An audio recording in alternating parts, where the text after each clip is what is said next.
So yeah, I know I've got like a wandering mom energy. I get that. I get that.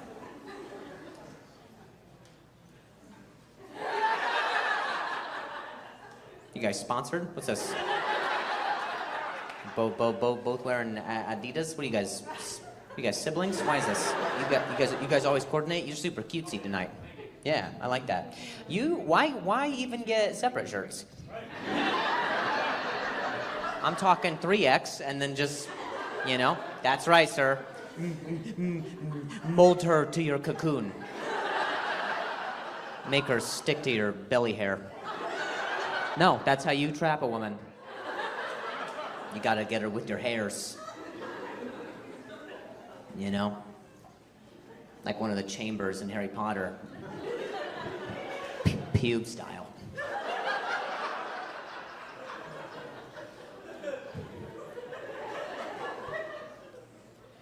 No, but seriously, why?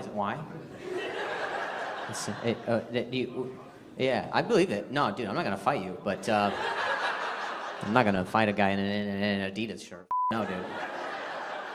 That guy's probably got some European fighting style.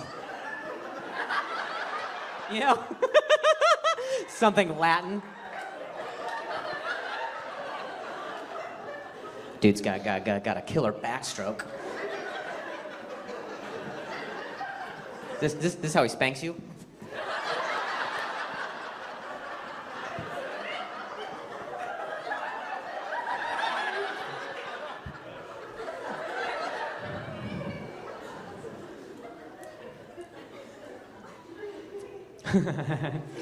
That's your IUD blocking his sperm.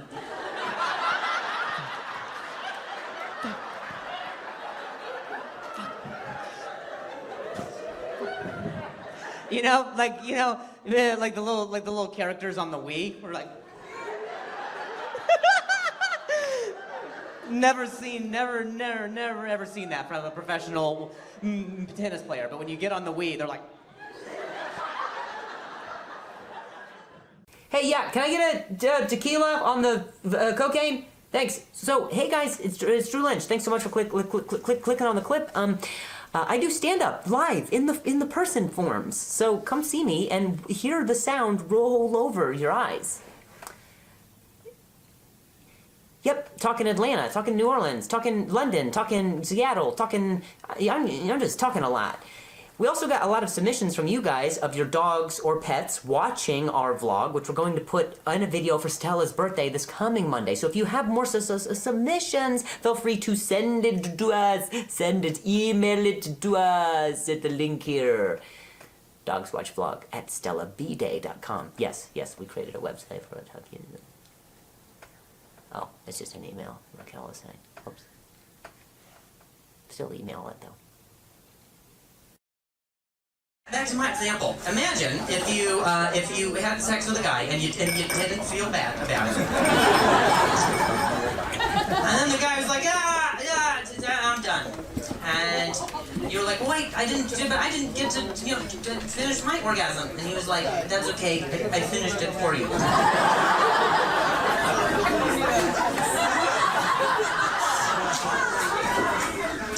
You said different than normal? No, don't high-five her. Do not. No high fives. This isn't, what the heck? This is the weirdest crowd I've ever, where they're like, yeah, no, he'll talk and we'll do the jokes. And then we'll high-five across a 12-foot table. How many disciples did you have to hop over to high-five her for the saddest joke I've ever heard? No high fives in a loft, okay? None. It's a loft cause. There we go, puns.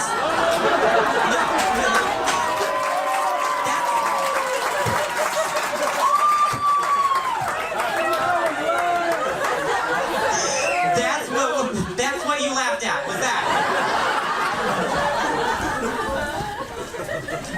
Let's examine this. What was the thing I said, and then what was the thing that you busted out? You silly comedy slicker. What was the thing I said? Gotcha. The guy finishing for me. Don't worry, I finished it for you. And then I remember my thing got a really good response. And then you said your thing, which was, is that anything different than normal? Oh, I see. Oh, okay. Gotcha. Do you want to get with her and cry together? Just kind of put your tears into a teacup and produce your own wetness? Because this is not...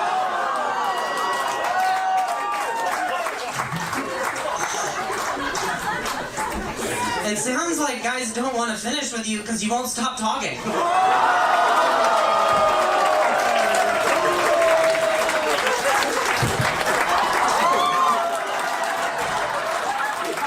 Wow, I had to high five me. No, you're on that team. Nice try, Spy.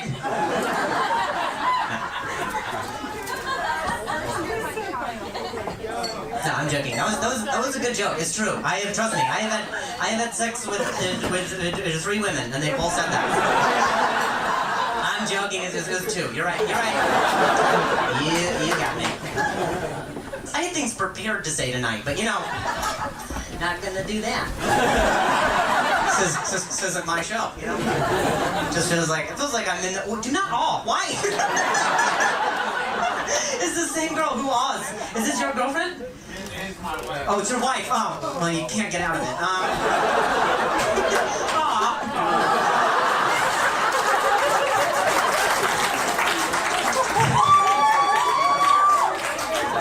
I can imagine your pain. You're married. You're trying new things in the bedroom. You're like, you like this? She's like, You try to think. Maybe get erect first. Look,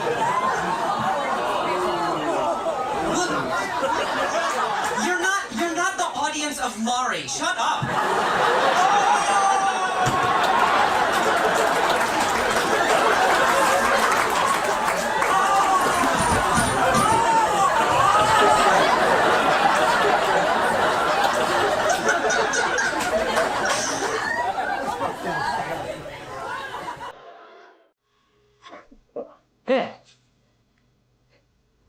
Hey guys, thanks so much for clicking on the clips, right? So, I'm comedian Drew Lynch. In this clip, I was doing a show in Buffalo, New York, and it was cold as nips, and there was a guy in the audience.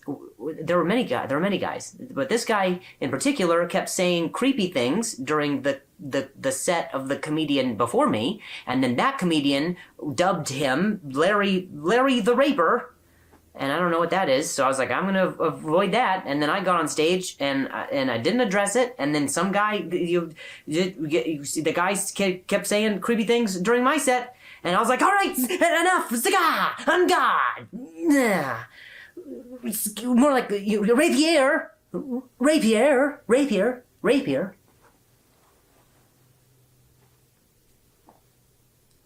I didn't have a sword.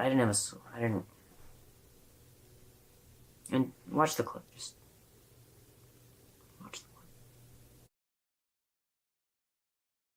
I took a trip recently. I was in Hawaii, and right when my plane. Oh, thank you. Have you been there? Never been. Yeah. I'm sure you would die instantly if you were exposed to that weather. Your body couldn't handle it. It would expand like underwear in water. Thank you, Larry. I said underwear right on cue. Huh? Guy just woke up from frostbite. Is somebody get away? Damn wind taking my victims. Please don't offer up Larry's name. Just be patient. He will incriminate himself. Shut up. What are you, his hype man? Go! It's not consensual! Go! I'm the Reaper Hyper.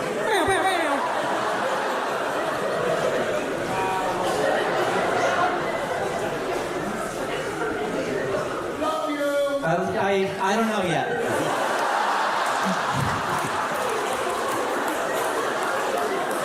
If I say it back, do you not rape me? He's like, damn it, it's consensual. He found the loophole.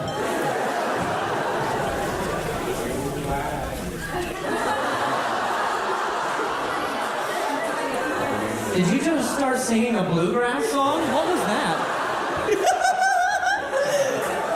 We are slowly losing Larry. He just went, it don't lie. It don't lie, get out of nose, out and down. Did I have a stroke, or did you heard that, right? I don't know if there were any consonants in what he said.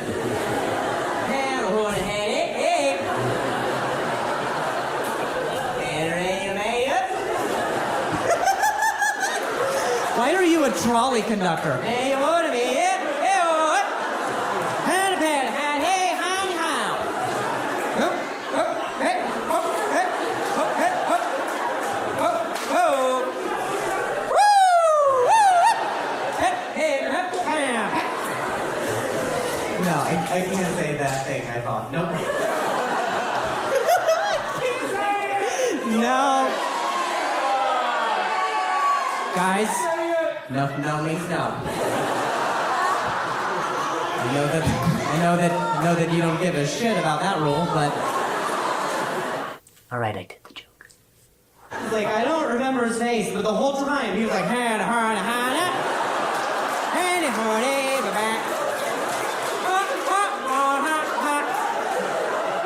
like, I was more confused than upset.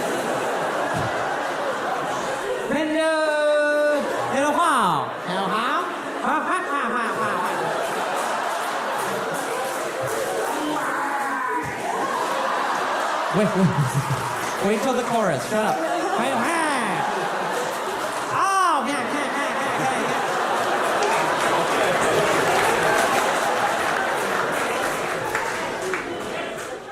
She's got big hands. Big hands. Like, she's got those blue collar associate's degree hands, you know, like pop the hood type hands, you know. Like when my wife met my dad for the first time and they shook hands, and it was firm. My dad was like, take care of my daughter. And it felt like an exchange. I was like, but Pa. He was like, no. You're not my property anymore. This fellow will take care of you now. You're in big hands. That's what he said. She got big hands, dude. It cannot be overstated. Big. She got those trans hands.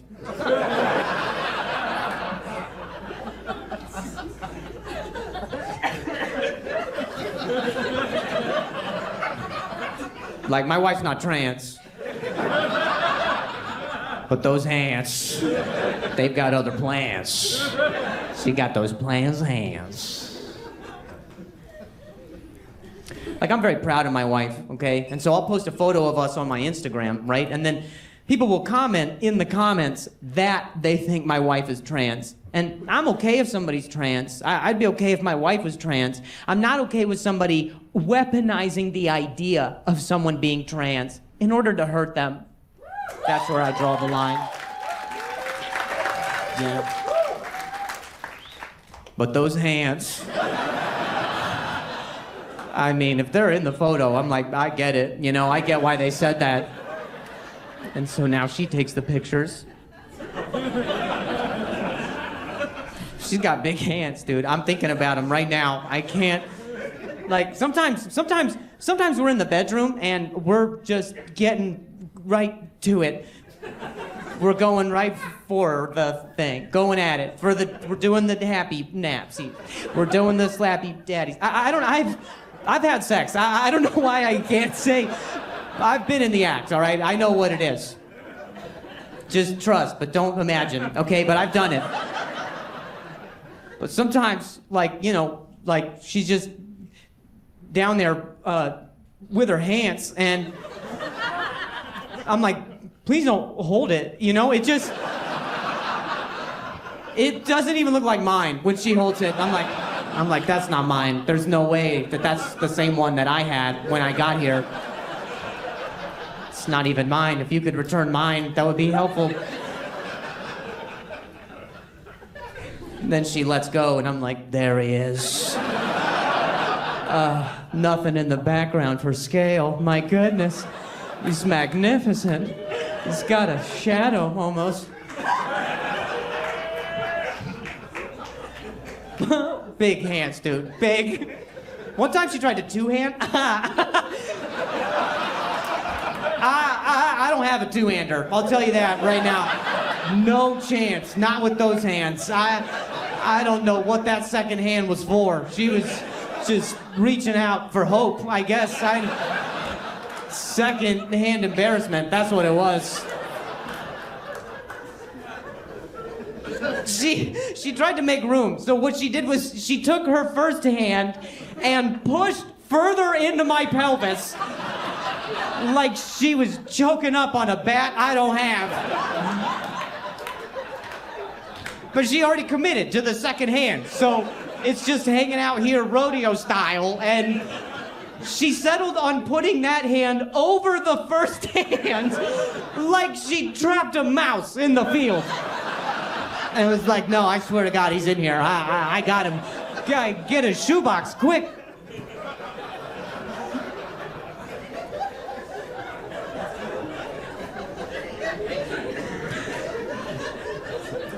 It just looks so small when she holds mine. Then she grabs hers and it looks totally normal, you know? I'm like, God dang! Look at the hug on this chick, my God! That explains the hands. How many people Uber here? Anyone Uber here? Yeah? Oh, man. Uber's gotten a little bit insane. People get murdered in Ubers. Which is crazy that you can just order a murder. Here's your food, here's your dinner. It's true, man. There was a girl leaving South Carolina. She was leaving a club in South Carolina, and she mistaken a car for her Uber, and then the Uber driver, that wasn't an Uber driver, murdered her. And that is really sad. To that point, though, I think the concept of Uber has been something our parents told us to avoid from the beginning. Doesn't get more stranger danger than that, babe. Every Uber's like, you don't know me, meet me on the corner. I have mints. And we're like, yeah, seems legit. I hope there's tiny waters. So now, Uber had to update their protocol. They had to make sure everyone knows how to get into an Uber first as safety precautions. And here's how it goes, okay? When a car pulls up, you're supposed to check your phone for the license plate and make sure it matches. You check to make sure there's a little sticker in the window that says Trump 2020.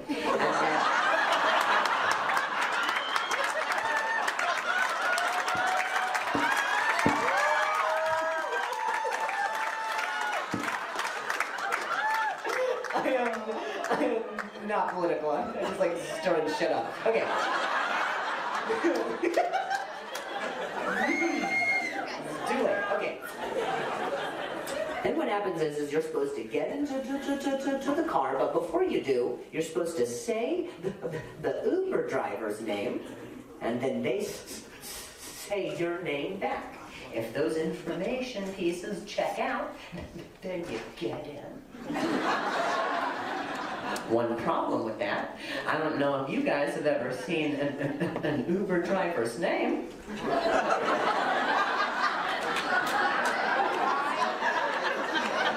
That you can pronounce. It is an educated guess from me every time. It looks like my stutter written back at me. I'm like, can I get a vowel? I don't know. What culture am I offending? Who is? Every Uber name looks, sounds like I tripped as I got in. I'm like, Qatar? I don't. I'm like, just murder me, bro. That would be easier.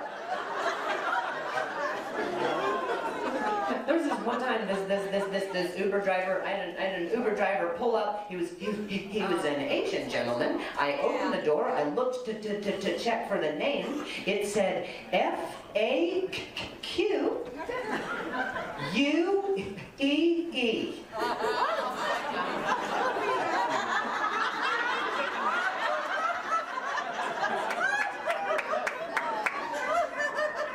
I was like, fuck you?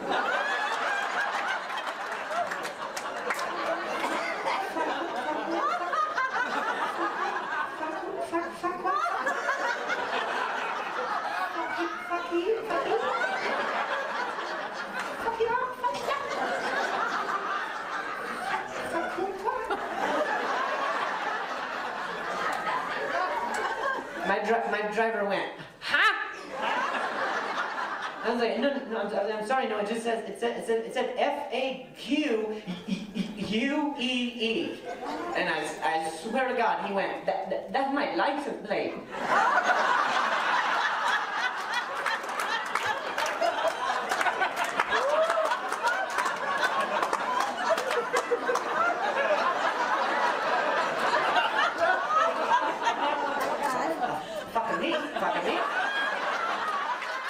Fuck everybody.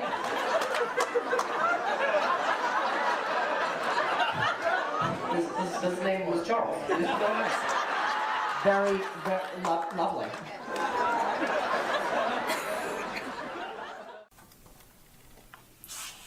Oh, hey! Thanks so much for clicking on the clip, guys. I do stand-up, and actually I'm touring all over the country, your body. I'm exploring. What? So check it out, DrewLynch.com. Get your tickets. I got some big shows coming up in Atlanta, Connecticut, London, Canada. You know what I'm saying? Just go to the website. It's all got it. Okay. No one knows what to say when a cleaning lady knocks. You don't ever know what to say. What do you say? Wow. You bust a vocal cord shouting, I'm sleeping? What aggressive dreams you must have.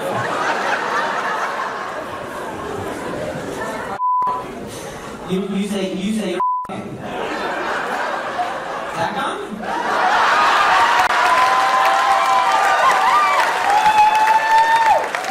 Sounds a bit rapey. He's sleeping. I don't know how it goes.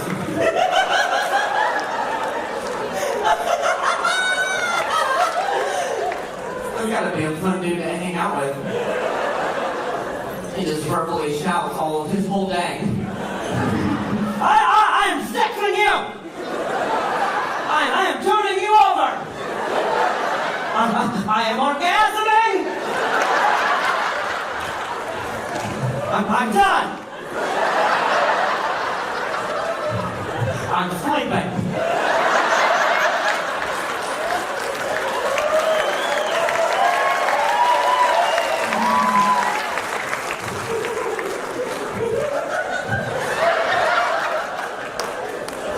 I'm reading! I'm turning in information!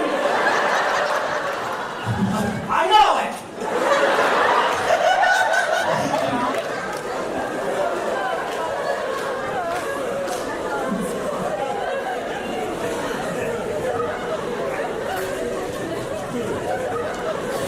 Oh, is yours, sir? You say I'm fucking? Oh, your wife, and then you proceeded to stroke her hair. Nice. Are you duct taped to the chair, madam? That was. He's like, I'm gonna tie you up, baby. I gotta have sex with an asleep guy. Daddy's busy this Tuesday.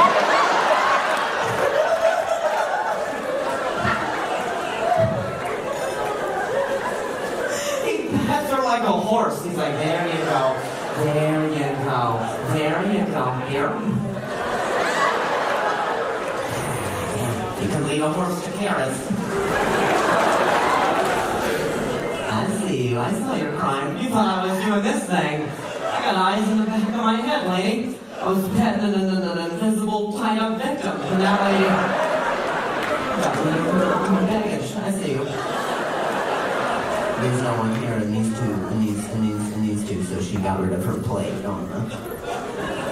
not that bad, actually. She used her body language. That made it seem sneaky. You don't tiptoe 6 inches. I was like, what are you, the Grinch? That's weird.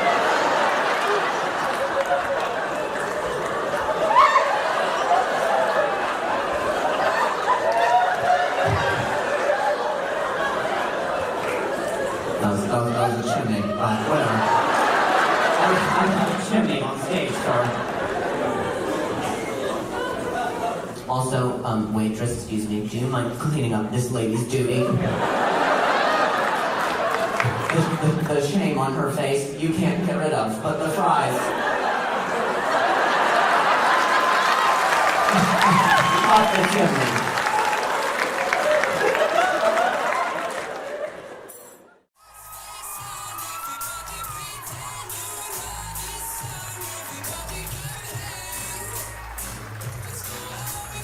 Keep it going for Jill and her powdered egg. She's great.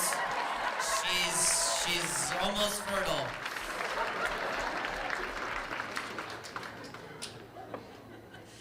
Were you guys taking a shot every time she said dick? I was.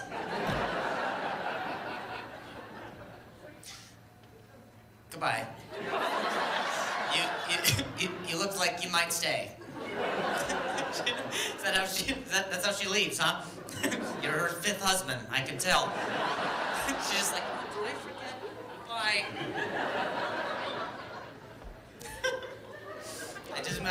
I mentioned doing shots about every time someone said dick, and she's like, where is my, oh, shit, no, she's back, I'm sorry. You caught me, I was talking about you. Should stay. This guy seems nice. He was not at all surprised when he left. He was very confident. He was like, she'll be back. It's a memory thing. Sometimes she calls me Charlie. I'm Frank, but she always comes back. Oh no, that's okay. Did you forget your phone? Oh, your son called. Oh, nice. All right. Everything okay? Yeah, to make sure it was okay? Good. You're such a good mom. You and Jill should, like... mommy and me, or whatever. I don't know what moms do. You guys should go make a casserole together. I don't know. Yeah, she's awesome. She's, and, you know, the guy... Oh, great. Your son's calling someone else now. Jeez. This guy's just got an excellent phone book. He's well connected. Jill was sharing her breakup with you guys. She's obviously. Who was the couple that met at work? Oh, that was you guys.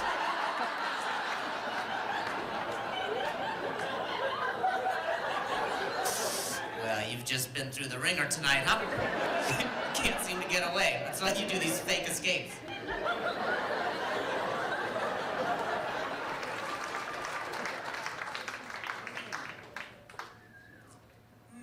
I'm ready to touch.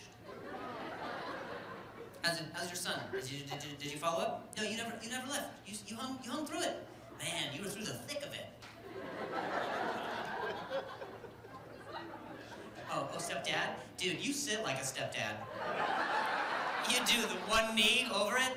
Dude, you look like you're about to give me some bad news right now. Hey, bud, we heard about your grades.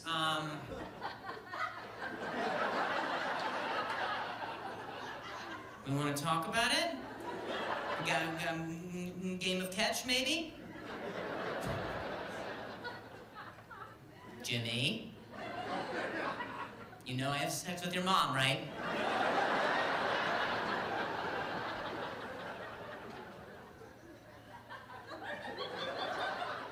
Say yes. I'm actually just keeping here because I'm pretty impressed with my balance, dude. This is solid equilibrium right now. That's one thing about dads. They know how to balance. Stepdads. I can't, you f***ing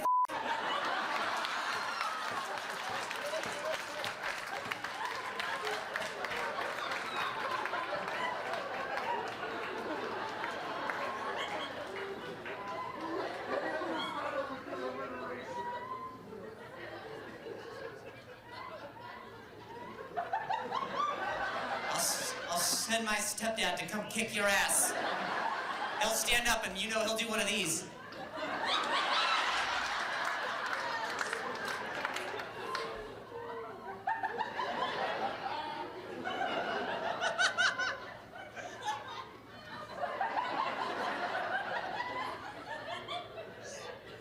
That's how stepdads walk. This is how real dads walk.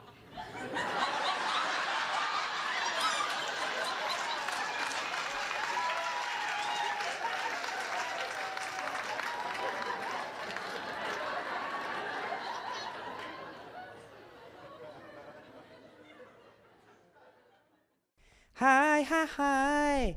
Say that you'll remember. Oh, I will, because I have a good memory. Oh, oh, oh, oh, oh, oh, oh, oh, oh. Aha, aha, aha. You ever make love to that song?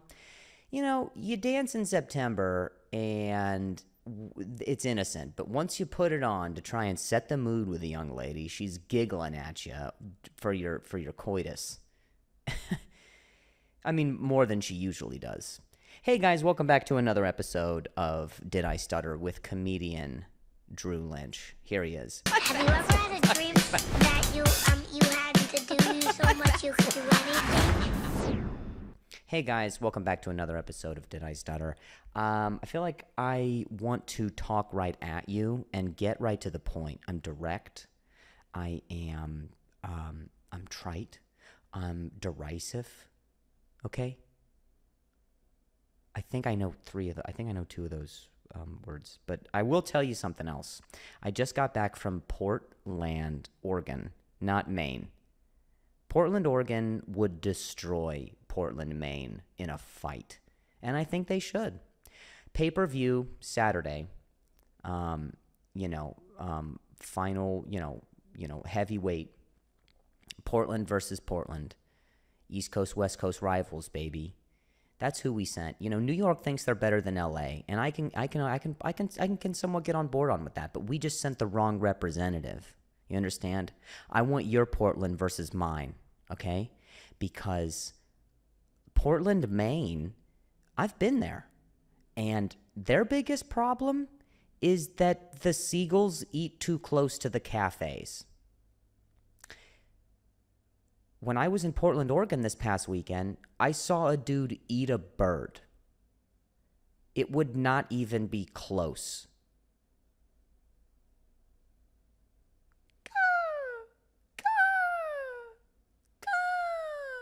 What would you rather deal with, a pigeon or a seagull? You know, what do you think? I think it's kind of pigeon. I feel like you both get the poops. Both are little, they're little heathens on with beaks. You know, seagulls are larger and louder, and they're white, so they feel so like better than everyone. You know, they're air. They're just like, they're pigeons are land, so they've never seen bodies of water. And seagulls are like, yeah, well traveled, and I find bits of license plate on the beach, and so I feel like I've traversed the lands of sands. You get it, you okay? All right, I don't need to tell you guys, but let me tell you something else. Portland, Oregon was a beaut this past weekend. It really was. And before I get into that, let me give you a brief message from Drew Lynch tour schedule. I pulled it up just now. Why do I have 86 tabs open? I think when you, I have problems with closure, I think. I don't know when this episode is going to drop, but this will be, I would already have been doing Lowell, Arkansas. So I'm not going to tell you that I'm in Lowell, Arkansas, but I was, and it was divine. I'll tell you, some of the best bowling alleys in the biz. I guess I'm trying to just foretell something. I'm in Toronto, Ontario, which is a province. Gay. Anyway, I'm in Royal Oak, Michigan, for 1 day only. 3 shows, 1 day, because I don't care about my mental health. That's why. Cedar Rapids, Iowa. I'll be at the Paramount Theater. Okay, can you say money? Not because of tickets, just because Paramount, I assume they've got the whole plus thing, and they've got their own lot out here. Minneapolis, Minnesota. Eau Claire, Wisconsin. I bet a seagull's been there. Modesto, California, in October. Glenside, PA. Pechogwe, New York. I don't know. Just go to drewlynch.com and get tickets, okay? It's a really cool website. I appear taller than I actually am because I don't show a lot of my lower half, okay? So I would say if you're like, man, I could really go see a tall comedian this weekend, and then you type me in and I pop up, and you're like, wow, that is a skyline of a man. And then you get tickets to my show and you come see me live, and you're like, you know what? I can almost look past the fact that he was not as tall as I hoped, because the show was just, it was like bottomless Fun Dip. You remember Fun Dip? And then you get to the bottom of it, and you're turning the thing inside out. You're turning the package inside out, and chopping up the stick that you used for the powder and snorting it. You know what I'm saying? You're trying to crush it over your cereal because you would like to get diabetes before your grandparents do for some reason. You remember that? Imagine flipping that bitch inside out and just trying to just piece together little bits of, let me savor the rest of this recess.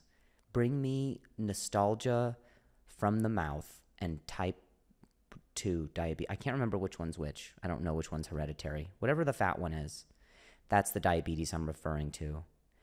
That's how you'll feel when you go to my show, is just a brief body high and then tremendously sick. So Portland, Oregon was really fun. It's crazy out there because they legalized drugs. They legalized crime, pretty much. It is the purge out there. I would say if you're planning to murder, and you happen to live in the greater Portland area, just go for it. Go for it. Do a Kickstarter or whatever, because it feels, I've never been like, it's daylight out and I don't want to walk around. It was the first time I've been to Portland where there was no rain. And I just enjoyed it from inside my hotel room. I put my hand on the glass and I was like, maybe one day, but the streets are not safe for someone with my body type. I am a good runner, though. I'll tell you that much. Okay?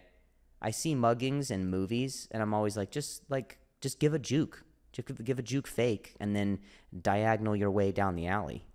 They can only get so many shots off, and if you're quick, And I know that's the same tactic that you use to run away from an alligator.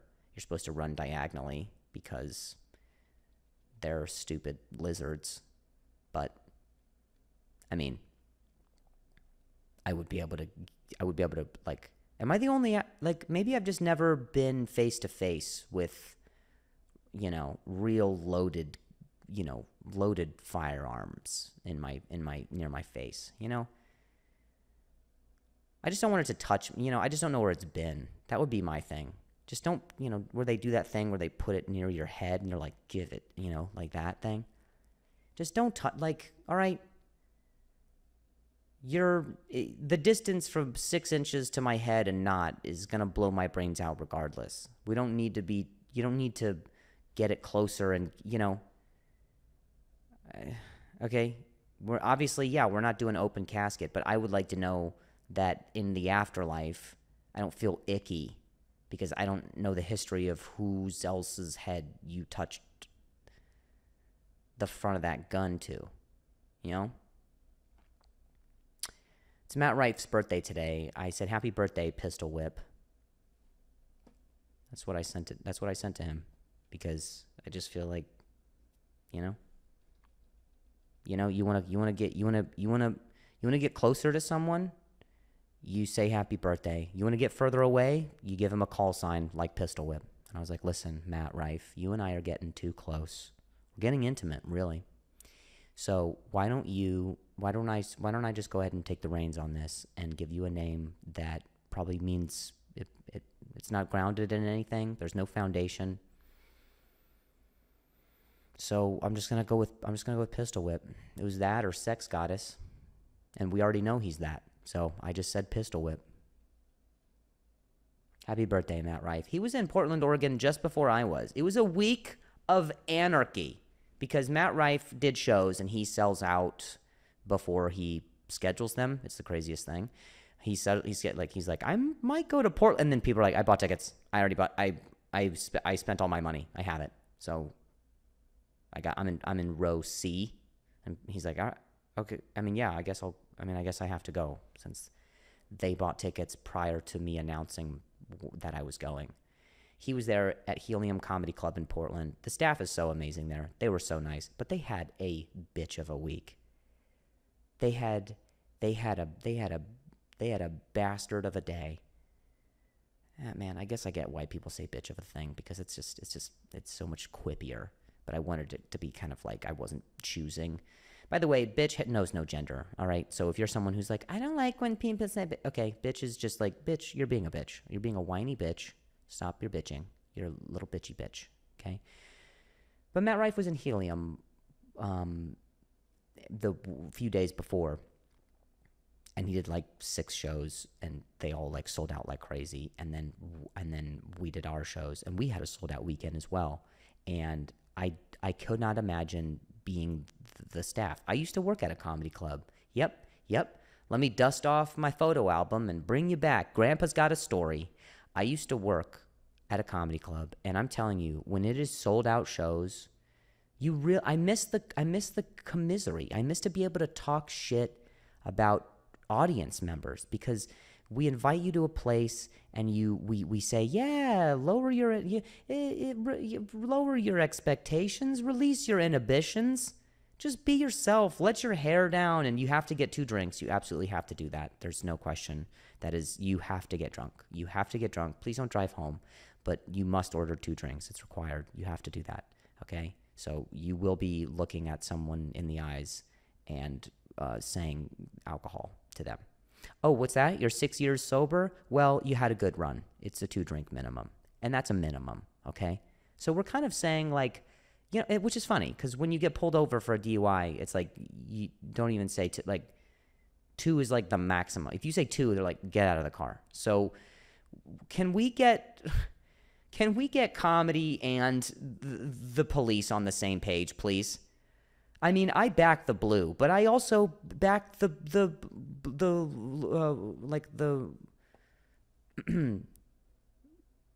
Democratic blue as well. So, all right, I've got my hands in many a fire. All right. Yeah. And yeah, I couldn't remember the term liberal. That's why that took me such a long time to say Democratic. But anyway, at any rate, I'm getting quite the hell off track. I miss commiserating because people show up and they get drunk, eat drinkies, and They think that they're still young enough to drink a Long Island, and you're not. You're not. You do not have the same liver, all right? Your liver and your kidney are kind of the same. That's what happens. That's what dying is. It's where all of your organs start to come together, and they're like, listen, we're downsizing. We just don't have the budget anymore. So, pancreas, you're out. Kidneys, I guess we could keep you around. Adrenals, you don't need those. We're in a very modernized society. So what, you get adrenaline from oh no, you saw a TikTok that triggered you? Release, we're not running from tigers anymore. So we don't need those organs. You don't need your feet because diabetes took those. So yeah, it's just, that's what dying is. It's just losing just appendages and limbs and organs. And I really can't remember what my point is.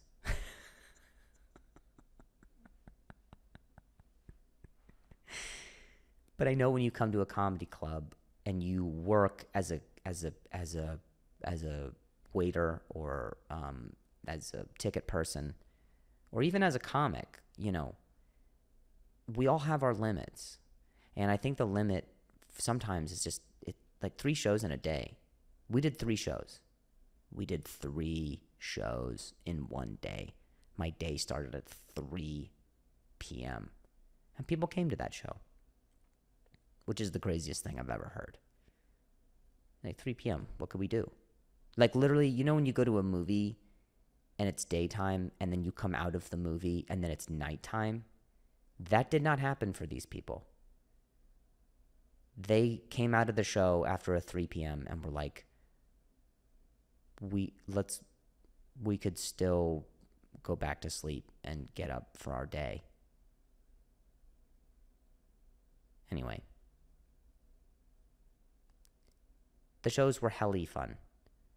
But I miss working it because I was hanging out with the staff and they're all, they're talking about how they had to throw somebody out earlier and then things got crazy on table 9 and then there was this lady and she needed her meds, but I wasn't around and someone's quesadilla didn't show up. Do you remember the thick of restaurant drama? Restramament? Do you remember that? Because I do, and I miss it. I miss where it's like, hey, you're all out of paper towels, and you're like, okay, but we're seating right now. And you're like, yeah, well, you should probably fix that bathroom. And that guy, he has a Yelp account. But so you go in, you put everything down, and then you go to fix the bathroom. You go put paper towels back in there, and then you got to pick up your drinks. Everything's all melted now. You go and give that to the freaking thing. And it's also different. It's different when you're working a comedy club, restaurant environment. It's different because you can't actually be that loud. You have to kind of be like, hey, sorry, here's your drinks. All right, I know you're doing your show. Hey, I know you're doing it. Excuse me, Hey, I know. Hi. I know you're listening to I know, like timing is everything, but here's what it's like to drop nachos for someone while a punchline hits? It's just, man, it's hard. It's a hard life working at a comedy club. And so we were there after all of the shows, and we just danced. People passed around drugs, and I did not partake because I have an addictive personality. That's exactly it. I don't want to become addicted to indicas, and then I sit around, and people are like, hey, what happened to Drew? Well, he discovered that there's no meaning for life. And people are like, what? And he's like, yeah. And he's talking about, how his legs are cinder blocks and they feel like, he feels like he wants to move somewhere inland. And people are like, what? But he's always been in LA. Yeah, I know. But he found weed. And so he thinks he's found God, but really it's just that he overeats now. Wow. Wow. So yeah, I don't really partake in the drugs or the drinkies. I read novels. Ever heard of them? Yeah, they're the kind without the pictures. That's me. I make the pictures in my head based off of the words. That is what a novel is. A novel is something that people pick up when they desperately are trying to suppress their demons, okay? When they know that they are frivolous as a human being. That is what a novel is. When a novel is someone who has a bedtime, okay? Because they turn into a werewolf after a certain hour. That's what a novel is, all right? A novel is for someone who talks to their cats. Do you understand that? Okay? I'm not talking about a graphic novel. That's for someone who has not had sex. I'm talking about a novel. That's someone who's had sex. They've seen the other side. They've seen the insides of themselves, like a package of Fun Dip that gets turned out and the sugar just falls to the ground. And you're like, well, this recess was a waste. They know that they have to suppress their extroverted nature because they are afraid that they will not be accepted. And they love to dream about vampires having sex with warlocks because there is so much more creativity in smut. And we visualize our own porn, and that is what makes us think we're better than people who naturally can just socialize.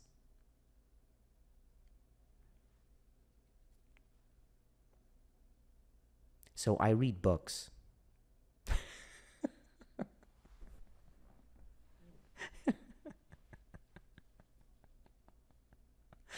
I swear I did. I did. I swear I did. Almost every night, people were like, Drew, come out with us. Come on, let's go to a hero stand. Come on, let's get crazy. Let's see what the nightlife is like. I know what it's like. People are hitting crack pipes, and they're selling Reese's peanut butter cups that they lifted from a kid with a fundraiser. That's exactly what happened. I'm not interested in that. I like my hummus during the daytime, all right? And to be honest with you, I don't quite understand what a pita does. I genuinely, like, a piece of bread feels like you can put contents and then another piece of bread. A pita feels like it should be something that's opened, all right? You're a calzone with no personality. I'm not interested in, okay? All right?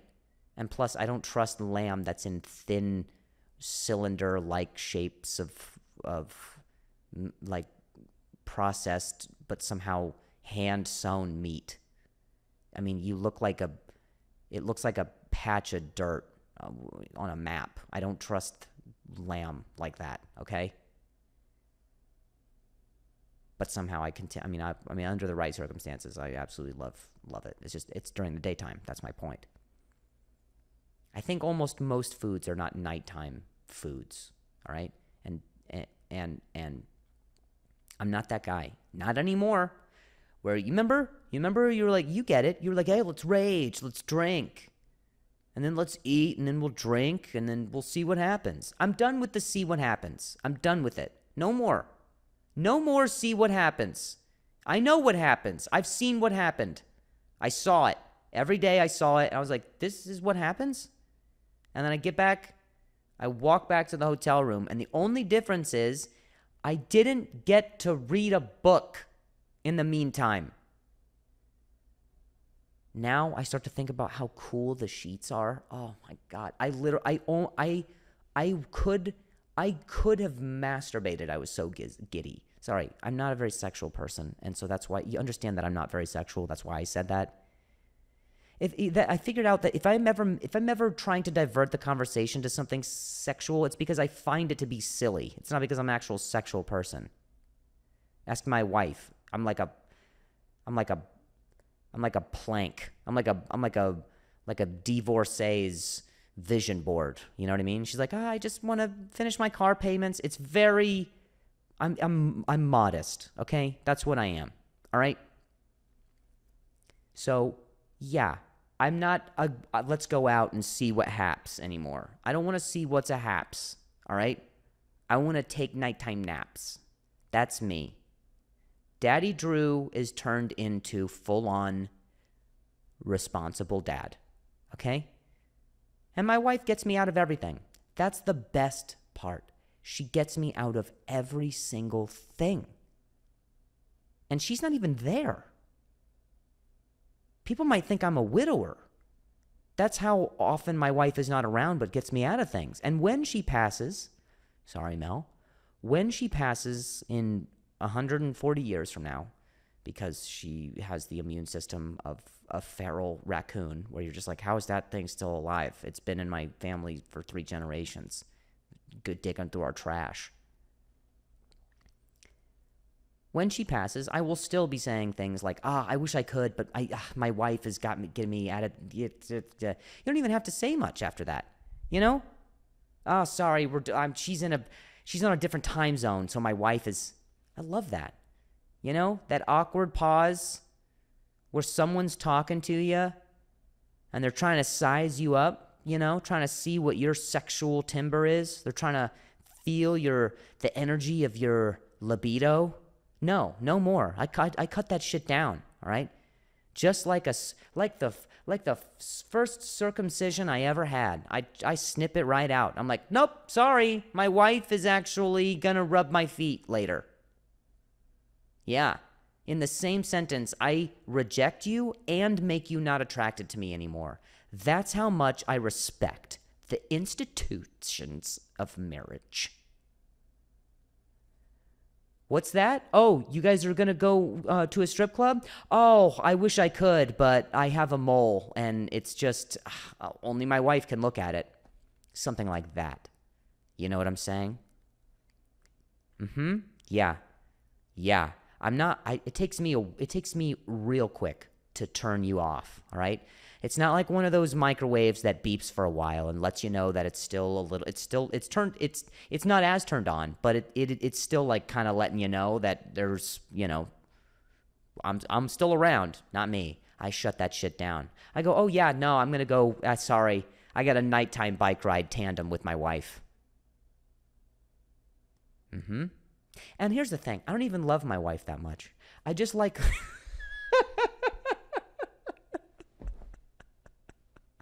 I just like my time. That's it. That's all it is. And that's reasonable. I just like my time more than I love my wife. That's it. And it's not that I don't love my wife. I do. I just like my time more. And if I had to marry someone to get a solid excuse to give me my time back, oh, that is a bet. Sign me up. I'll put my legal name down. I don't give a shit. I will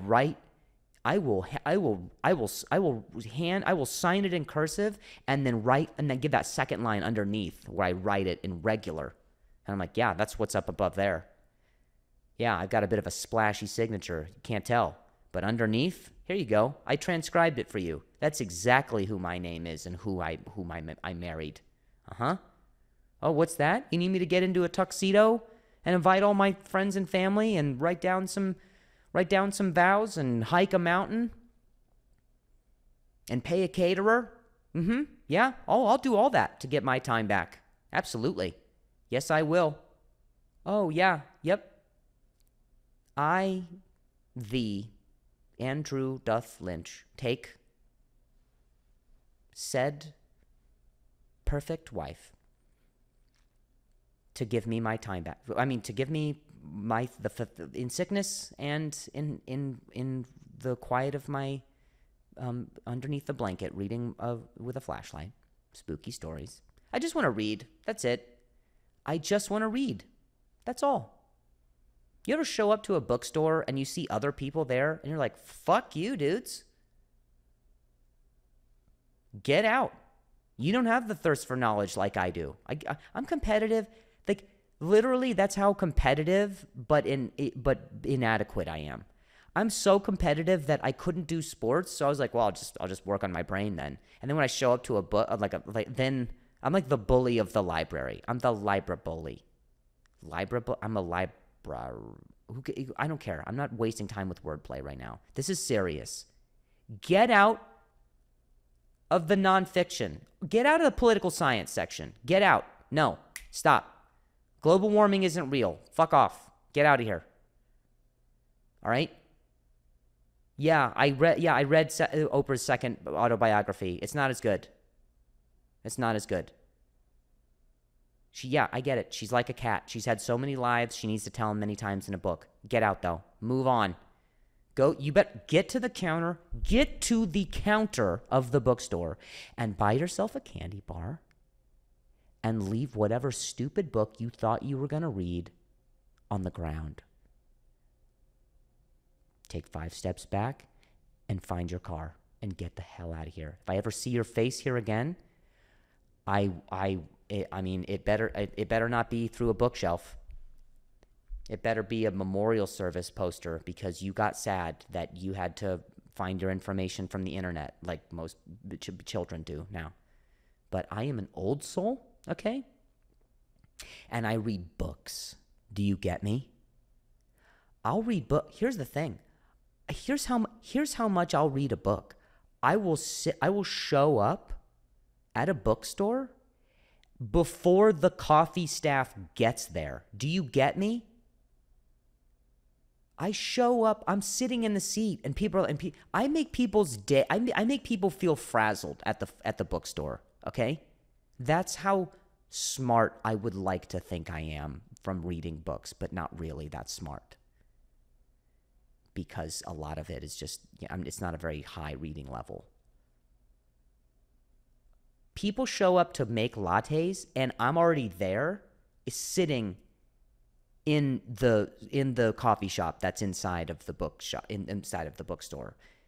Okay? And people are like, oh, geez, are we late? No, it's just, why is there some guy here? There's some guy already here. And they have to like quickly like whip up a thing, and they're making all kinds of noises and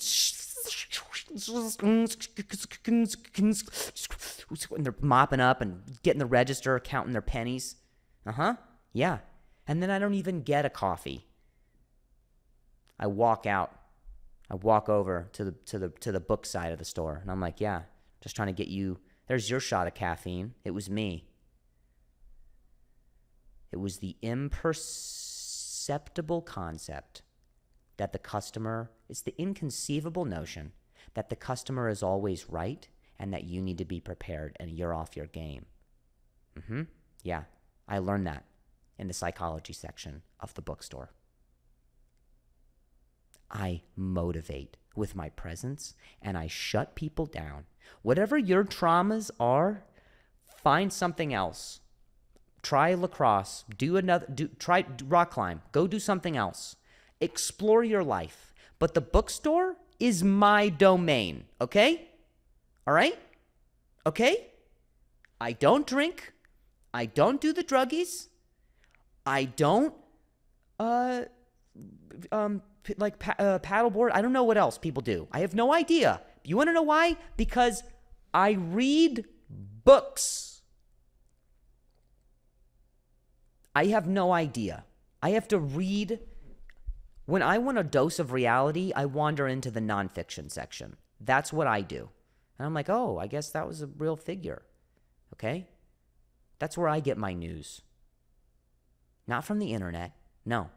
I wait for a publisher to look over someone else's words. And someone else comes in and you get and it's a foreword written by Jada Pinkett Smith or something. And you're like, that's strange. I didn't think she knew that much about Reagan. Yeah. And then you read it and you're like, damn, that's wow. I didn't know that about that political era. That's crazy. Wow, he was kind of left-leaning. Stuff like that. Okay? Stuff like that. So if you're there with your kid at the bookstore and you're trying to educate your kid, that's fine. I'm all for the development of the youth. But you better get him out in sports soon, because this is Dad's domain, all right? I know these shelves. I know What's that? You just pulled a book off the shelf? Well, there's my eyes. There are the specks of a wolf peeping at you, saying, I wouldn't. I'd put it back. I'd put it back, and then I'd put your back not to me, because don't ever turn around on the cheetah. I'm a cheetah wolf. I'm a wolf eyes cheetah sort of hippo hybrid. They're very dangerous in Africa. Actually, probably the most dangerous, other than malaria. Yeah. How does he know that? What? How does he know that? How does he know what's going on? Does he know what's going on with North Korea? Yeah. Yeah, he does. It seems like he does. It seems like they're sealing up the border. And at the rate at which people can escape, either through Russia or China, no, not as much. Those are allies with North Korea. So the numbers have really gone down since Kim Jong-un took over. Okay? He's really cracked down on people escaping. Totalitarian state. It's crazy, man. Escape through South Korea, they're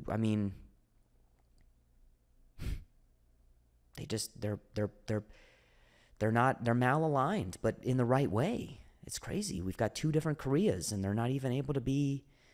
Think about the North and South Korea. They're not friends. How do we solve this? Let's think outside the box here. Well, here's what I think we do. We find an East and a West Korea. What's that? What's on the East and the West of the Koreas? It's the rest of the world. We come together, and we just keep competing in the Olympics and beating their asses. I think that's the best way we can pretty much. I think that's how we do it. I think we publicly shame whatever North Korea is doing, and then when South Korea is in the Olympics, we just keep beating them. So we also make North Korea feel better. That's the best that we can do as a society. As East Korea and West Korea. That's what we can do. Okay? I think if we send people to Portland, if we send people from Portland to North Korea, we'll clean it out. It'd be like a juice cleanse. People from Portland, that is where, I'm all for reform, but I'm just saying, most of the shows that are filmed on AMC are in Portland, and there's your answer.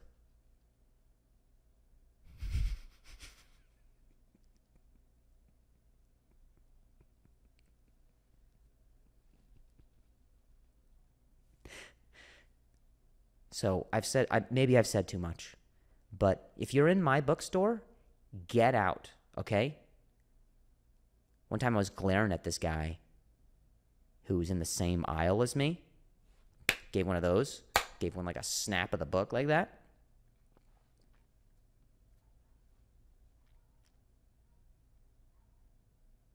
And, sorry, I hear the dog barking downstairs. Just give a little snap of the book. And I was like, hey, man, did you fart? And he was like, what? No. And I was like, oh, because it's weird because it just smells like fart around here. Someone's stinking up my aisles. And then that guy was like, oh, sorry, no, I was just, okay. And then when I knew I had him on his back foot, I hit him with the right hook. And I was like, hey, man, do you want to go to a strip club? And he was like, oh, no, I can't. I have because my wife, sorry, I got to get out of here. And then he leaves and went home to his fake wife. Because that guy is me. That's how I was able to exploit his weaknesses. Except my wife is real. And she probably is not going to be happy about a lot of the stuff that I said. But you know something? That's a risk. As an artist and as a person who is not cool, sometimes you just got to lean into that. I don't know if you guys can hear it. Maybe you can see it here on the camera, but there's quite a bit of nostril flaring going on right now. That is how intense I get about how uncool I am. I'm sorry, I had quinoa for breakfast. Oh, God, that just came up. Oh, gosh, it's like tiny boba.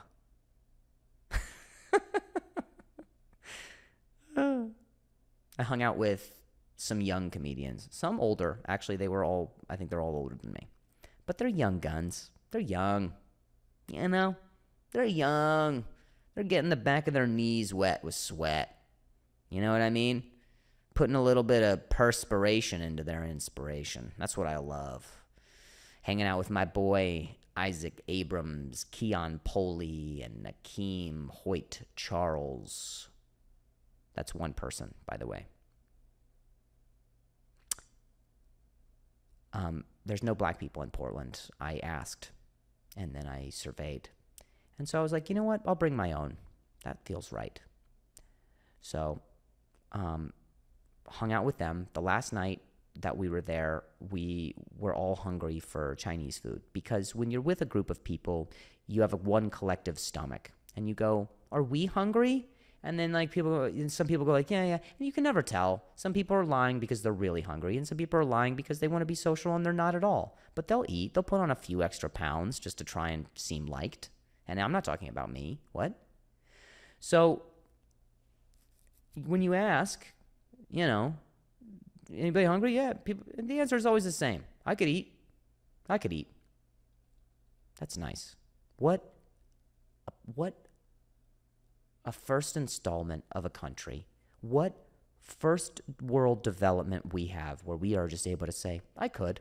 Yeah, I could. I probably could. Maybe I won't. Maybe I'll order it. Slide it into the trash. Maybe I could, because I could do that. I can and I will.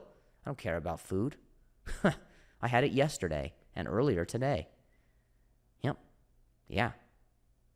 Yeah, that's how it goes when it comes to hanging out with dudes. When you hang out with a chick and you're like, are you hungry? She's like, I am starving. And then you don't eat. So that sucks. That is wildly misleading. And I don't want to sound racist, but I think collectively women are psychopaths. That's what I think. So the thing about eating with dudes is it's pretty easy. You guys are like, how are we feeling? What are we feeling? I'm going to go for Chinese. So we did. We went for Chinese. We went for the fine china. Okay? And we wandered into this place that was a Chinese restaurant open at midnight on a Sunday because Portland lives in an anarchist system. Okay? It is anarchy. There's no hours.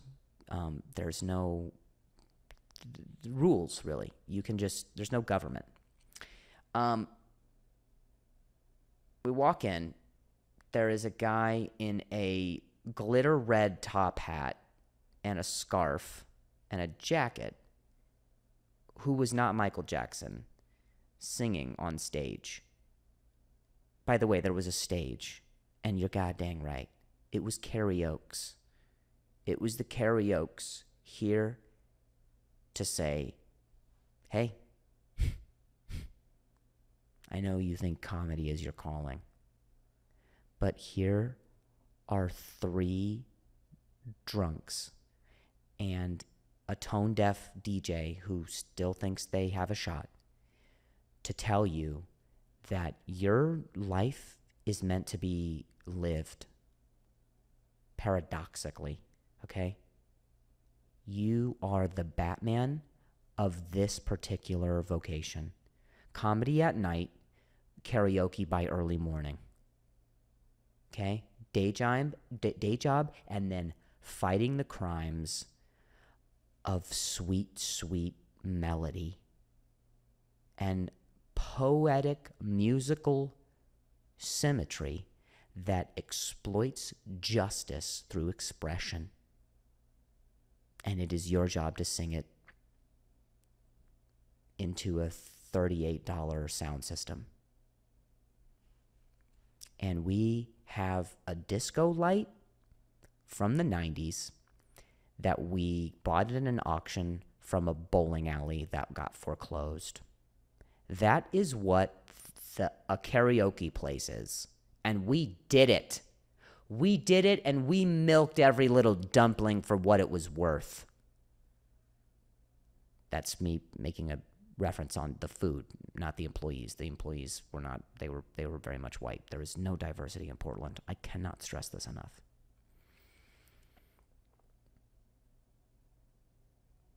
I think it was a casino. It was a very, very small, there were I was like, did we cross the border? Are we in a different place? Are we on a reservation? Where is this? Did we stumble into a Koch brothers film? Where are we right now? No Country for Middle-Aged Comedians? What is this? There's the slots on the left. We walk in, there's a bar that's right in front of you, and we walk in, she goes, by the way, we do Chinese food, and we're like, okay. I couldn't hear you because there's the sound of a karaoke over to the right. I don't know square footage, but this felt like a maybe the size of a backyard in Illinois. All right, a Midwest backyard. That's what I would call it. That's what it was. Not very big. Not even. I'm gonna say like a Jersey backyard, a backyard in Jersey, in the Garden State. That's what I would say. We're like, man, this is like East Coast. There's not. I mean, there's space that you wouldn't have in New York, but not really like, not Midwest kind of space. That's the size of this place. And we did karaoke. Me, my boy Akeem, my boy Keon, and then my friend Isaac. You figure out who the black ones are. And we sang our hearts out. Literally, I sang louder than the people who were on stage. That I want them to know how much I support them, and that we're all in this literally, like what are we doing? Why are we doing this? Okay? You have to sing your way to joy.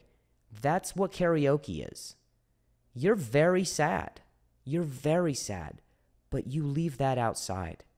When you come to Kung Pao's karaoke casino extravaganza,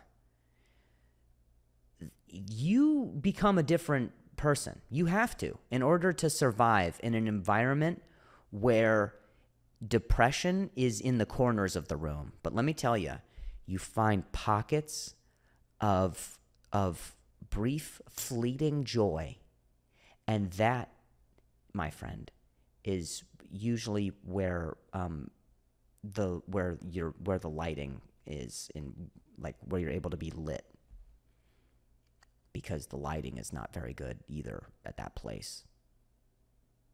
I had a flight today. I had a flight out at 8 a.m. and I decided to stay up and do karaoke and eat stir-fried rice. And it was maybe the best decision I've ever made on a Sunday. What a long day. Football's back.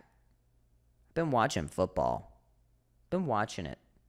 We were at a sports bar on the same day. The same day we were at a sports bar, and you get that, you have to call. You wake up and you call a lot of these places, and you're like, hey, I know you're a sports bar, but just checking, do you have sports? And then they go, fucking yeah. And you're like, okay, well, it's my team. It's all I live for. It's where I was born. And the status of their success is something that I equate with my mental health. So I kind of need this. And they go, okay, yeah, well, will you do breakfast? And you're like, I'll see you in 5 minutes. That's how it goes. That is what a sports bar is, right? It is and we went there and it was amazing. Portland they don't have a team really. So it's Portland. So they had like everybody's team. They're like, everybody gets a trophy. Here you go. Yay, hockey. Go Baskets. stuff like that. And they had a pride flag, which was also cool. I love that. Dude, gay fans? Are you kidding me? That's what sports needs, all right?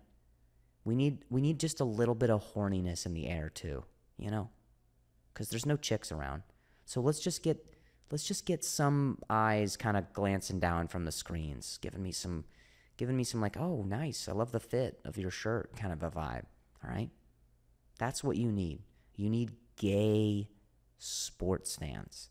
We need fans who are fanning a little themselves. That's what we need. Okay? And free Jello shots as well, because I feel like $3 is a lot. Maybe I'm stingy, but if you go to the right college town, you're looking at 50 cents. You're looking at a time where it was like, holy shit, we racked up a tab tonight. Can we all pitch in for $28, please? Gosh. And let's all hop in one vehicle, the 40 of us, and I'll see you in class on Thursday.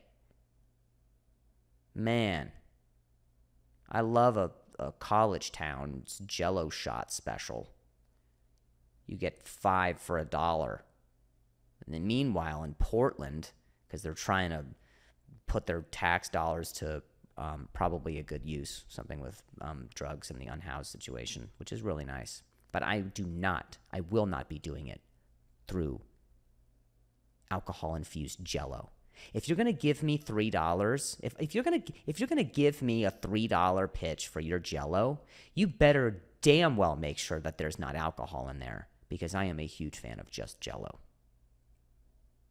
And so we're at this sports bar, and it was cool because there were all kinds of televisions happening, and we're watching sports. We're watching our teams. We're getting upset. I'm a Colts fan. And I thought I was upset. There are dudes who bet on the games. There's this guy who came in with like a deep open chest hair situation.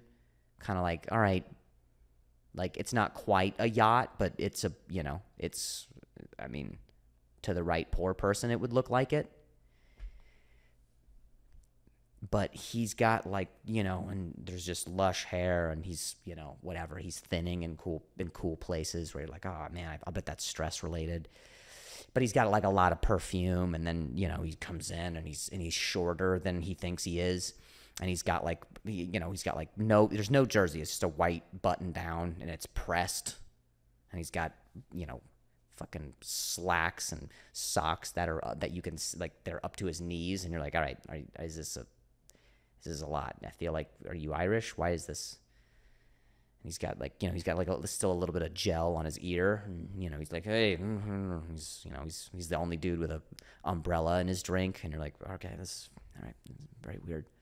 There's a gay guy over there who's drinking an IPA. I don't know, why you're the fruitiest human being I've ever seen. And I know you're here to also try to look for chicks, you sleaze nut.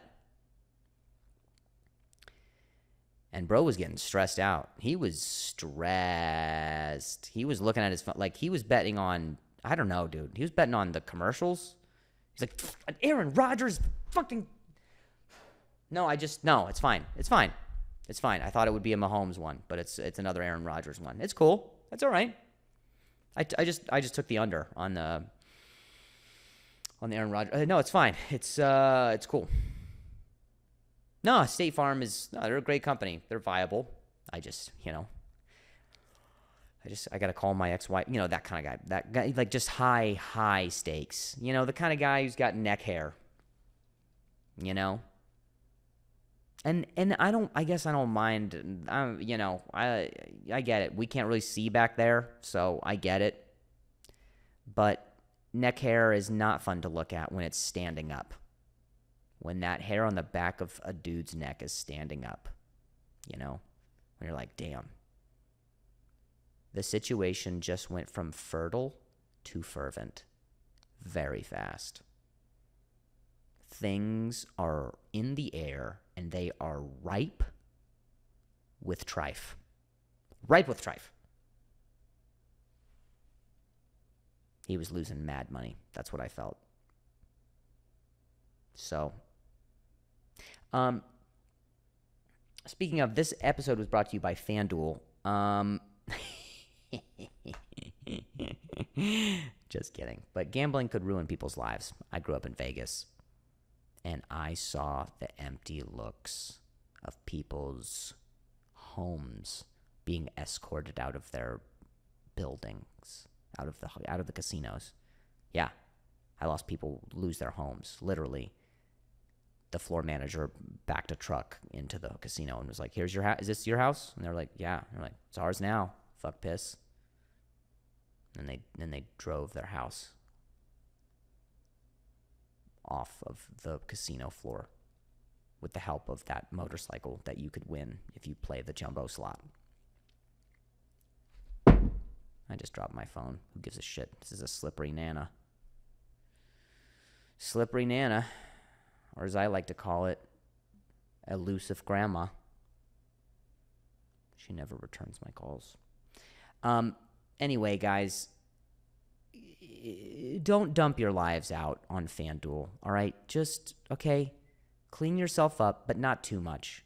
Button up just a little bit to where you see some chest hair, but not some of your stomach. You know, split the difference on how deep your V goes. It's starting to look more like an L, all right? Let's get it back to a V shape, all right? Or maybe even closer to a U. You know what I mean? That could be modest. So why don't we do that? Call your mom and be like, "Hey, I'm coming back home." And, you know, start a real passion. You know what I mean? You don't need to buy another spoiler on your car. Do something else with your life. Get creative. Do a finger painting. Call your daughter. But I had loads of fun in Portland, so if you did come to see me out in Portland, that's the accent out there, thanks. I appreciate it. I shared a message on my social media just before I left where I was talking about why I left. And it was because of the depression. And the fact that I got back on stage on Thursday, which is the same day that I posted it, and I got a lot of people who said to me, "I really appreciate you sharing that, and I think you can spend time even leaning into talking about it, because I don't think enough people do." When I felt nervous, I felt like I was just letting people down. I put that on myself quite a bit. So the fact that I didn't, and the fact that people still came to see me, really means a lot. I mean it. And if you listen to this podcast and you're like, "Man, he's just all over the place," I can't really apologize, because I am learning that I am still worthy in whatever weird way to try and bring you joy. And so I hope it does. I am finding that we got to care a lot about each other in order to get through this very difficult life. The only way you can do it is together. If you see someone starting to get down or feel negative, or just be like, just call them out, man. Literally call them out in a way that doesn't need to be confrontational. It doesn't need to be a whole to-do. Just say, "Hey, man, I recognize this thing that's happening for you, or this mindset that you have. I've been there. But you know what? Let's just try to make this fun. Let's just try to make it fun. Let's try to make it not about ourselves." So I hope that helps, and I hope you guys have a great week. I love ya. I'll see you next week. But not at the bookstore. Don't you ever. Okay? Don't. It's my domain. Have you ever had a dream that you had to do so much you could do anything?